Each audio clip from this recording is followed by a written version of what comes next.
दर्द की जगह पर हाथ रख दे और पढ़ें दादा साहिब की घोड़ी। ये कोई बुजुर्ग होंगे तो इनकी तरफ ये मंसूब होगा। दादा साहिब की घोड़ी वही अंधेरी रात।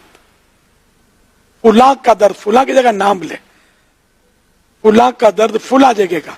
मसलन जैद का दर्द सर का जाए, सर पे आप दम करना चाहते हैं तो यूं कहें दादा साहिब की घोड़ी वही अंधेरी रात, जैद का दर्द सर का जाए, यही लगी मेरी आस।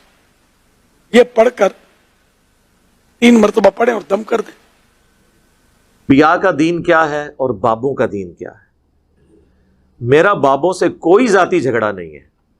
हम चूंकि नबियों के दीन के सिपाही हैं, हम किसी बाबे को इजाजत नहीं देंगे कि वो उस शख्सियत के दीन को मिलाइन करने की कोशिश करे जिसको अल्लाह ने हमारा रहनुमा बना के भेजा है।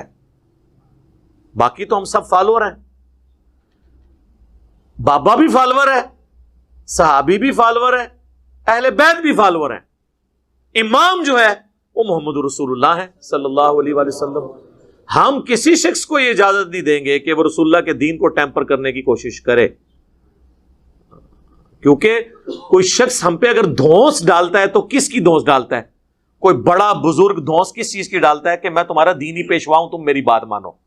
लेकिन तुम अगर दीनी पेशवा ऐसे हो कि तुम वो दीन बता रहे हो कि जिस दीन के ऊपर तुमने इज्जत अवेल की, उस दीन को हम तक पहुंचाने वाली शख्सियत तो बिल्कुल कोई और बात करती है, तो तेरी इज्जत मैं क्यों करूं? तेरी इज्जत तो उस दिन तक थी जिस दिन तक तू नबी इस्लाम का दीन हम तक पहुंचा रहा था। जब तूने अपना सेल्फ मेड दीन हमें पहुंचाया तो तेरी इज्जत भी खत्म। तू गद्दार है। और गद्दार जो होते हैं ना किसी भी नेशन में, उनकी सजा क्या होती है? इल्मी कत्ल। इल्मी कत्ल यह है कि उनकी चीजें, उनकी इंजीनियरिंग करनी शुरू करें कि ये बाबा ये कह रहा है, कुरान ये कह रहा है, ये दावा कर रहा है, हदीस ये कह रही है, ये यूं हो रहा है, ये इल्मी कत्ल है। और मैं आपको बताऊं, फिजिकल कत्ल किया हुआ बंदे के तो चांस हैं कि उसे दज्जाल कभी जिंदा कर ले थोड़ी देर के लिए। इल्मी तौर पे जो कत्ल हो जाए ना, ठीक है ना, वो कुरान में भी आया सूरह अनफाल में कि जो हलाक हुआ दलील से हलाक हुआ और जो जिंदा हुआ दलील से जिंदा हुआ। सर जो दलील से जिंदा होता है उसे मर के भी मौत नहीं आती, और जो इल्म से हलाक होता है वो जिंदा चलते फिरते हुए भी एक जिंदा लाश होता है, क्योंकि उसके पास इल्मी दलाइल नहीं होते। ये जिंदा लाशें हैं ना, आज इनका मजाक उड़ा रहे हैं। देखें वो बच्चे जो कल तक इनके सामने ऊंचा सांस नहीं लेते थे, आज इनका मजाक उड़ा रहे हैं। इससे बड़ी जिल्लत इन्होंने जिंदगी में कभी सोची थी? तो ये इल्मी लाशें जो आपको नजर आ रही हैं, बल्कि गैर इल्मी लाशें।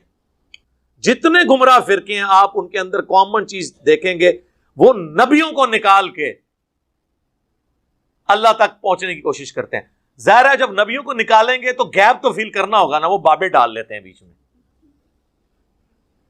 और मेरी जिम्मेदारी है कि मैं बाबे पकड़ के निकालूं। बाबे निकलते हैं तो फिर उसकी तालीमात आ जाती हैं जिसकी कब्र मदीने में। अऊज़ु बिल्लाहि मिनश शैतानिर रजीम। इत्तखज़ू अहबारहुम व रुहबानहुम अरबाबम मिन दूनिल्लाह। यहूद व नसारा ने अपने अहबार यानी उलमा को और रुहबान और सूफियों और जोगियों को, राहबों को रब मान लिया था अल्लाह ताला के मुकाबले पर।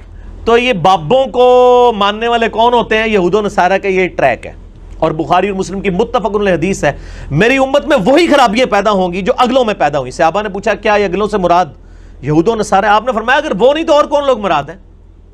इस कॉन्टेक्स्ट में एक ज़ईफ़ रवायत भी है तिरमिज़ी की, लेकिन कुछ मुहद्दिसीन उसे सही कहते हैं, और हम जिनके लिए पेश कर रहे हैं उनके नज़दीक भी ये रवायत सही है। अदी इब्न हातिम रज़ियल्लाहु तआला अन्हु कहते हैं या रसूलल्लाह मैंने इस्लाम तो कबूल कर लिया सल्लल्लाहु अलैहि वसल्लम, लेकिन कुरान की एक आयत मुझे बड़ी खटकती है, सूरह तौबा की आयत नंबर 31, कि यहूद व नसारा ने अपने उलमा और अपने बुजुर्गों को, अपने सूफियों जोगियों को अपना रब मान लिया था अल्लाह के मुकाबले पर। तो या रसूलल्लाह हम अपने उलमा की पूजा तो नहीं करते थे। तो आपने फरमाया ये बताओ कि क्या तुम अपने उलमा और अपने इन जोगियों की बातों को बगैर दलील के, ये किताबो सुन्नत में क्या लिखा है तुम्हारे अंबिया की तालीमात में, मान लिया करते थे? उनकी शरीयत की हलाल की भी चीज़ों को हलाल और हराम की भी चीज़ों को हराम नहीं मान लिया करते थे? उनका या रसूलल्लाह ऐसा ही था। तो फरमाया यही तो उनको रब बनाना है। शरीयत का मालिक اور اختیار والا کون ہے؟ اللہ۔ جب آپ یہ اختیار مولویوں کو، صوفیوں کو، جوگیوں کو دیں گے تو گویا کہ آپ ان کو رب کے مد مقابل لے کر ہیں، اور اس کی سپورٹ میں درجنوں آیات قرآن حکیم میں موجود ہیں۔